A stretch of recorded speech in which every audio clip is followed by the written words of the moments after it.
Ассаламу алейкум. Біз көк мұғалім сәниді бастайтын боламыз. Бірақ көк мұғалім сәниді Еркінбек Шоқай ұстазың сәл қазақша мағлұматтарды қосып, түсініктірек болу үшін, оңай болу үшін жазған кітабынан. Бірақ сол әріптер, сол сөздер, ешқандай өзгеріс жоқ. Біріншісі бізде фатха. Бізде енді фатха, кәсра, дамма деген үш нәрсе бар ғой. Соның әлифке келгендегі түрі. Мына түрде бізде әлиф әрпі тұр, оның төбесінде фатха тұр. Бұл жағдайда осылай келеді, бұл деп оқылады.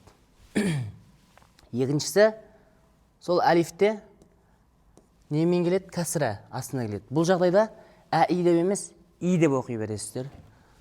Ал дамма деген бізде у деген дыбысты береді. Бұл жағдайда у деп оқисыздар. У. Енді келесі әріп бізде ро әріпі.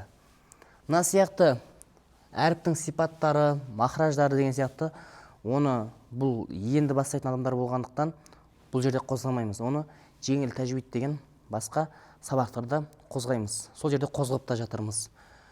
Енді бізде ро әріпі.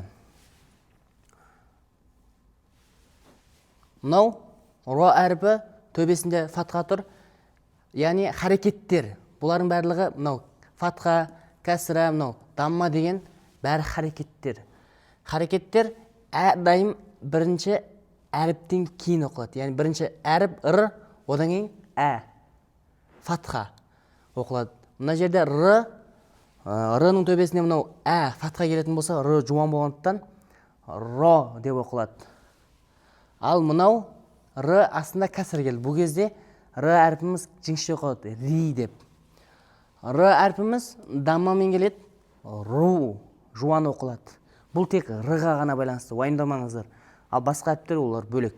Осы кезде тек р әрпі фатха және даммамен келетін болса, ро, ру деп жуан оқылады да, кәсіремен болса ри, жіңішке оқылады. Р әрпі басқа әріптерге қосылып жазылатын жағдайы мынау. Яғни өзінен алдын келетін әріп болатын болса, ол өзіне бұлай сызық қана жалғанатта оқыла береді. Ро, ри, ру. Бірінші, мынау бізде не еді? Одан кейін не? Р. Р. Мынау бізде и. Одан кейін р. Ир деп оқылады. Ал мынау бізде у. Одан кейін р. Ур деп оқылады. Әр, ир, ур. Әр, ир, ур. Кейінгі әріп бізде з әріпі. Бұл жерде з мен р-ның айырмашылығы не? Мынау бізде жай ғана р әріпі еді. З әріпі үстіне нүкте қою арқылы ғана өзгерді. Тек, мысалы, мына нүкте жоқ болатын болса, р әріпі нүкте арқылы з болды. Енді бұл з әріпіміз фатхамен зә, кәсіремен зи, даммамен зу. Зә, зи, зу. Мынау Одан кейін з, әз. И, з, из. У, з, уз. Мынау з-әр, з-әр, зәр. Мына домалақ белгі сукун. Сукун деген сөз, бұл әріптің төбесінде не фатха, не кәсіра, не дамма жоқ. Бұл әріп өзі ғана дыбыс алады. Р. Демек, з-әр, зәр. З-и-р, зир. З-у-ур, зур. Зур. Енді қиындайды сәл. Бірінші мынау бізде Одан кейін з, одан кейін р-у. Әз-ру. Әз-ру.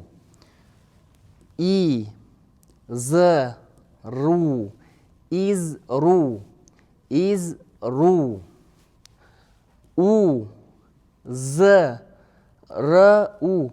Уз-ру. Уз-ру деген сияқты. Одан кейін у, р, зу, урзу, урзу, урзу.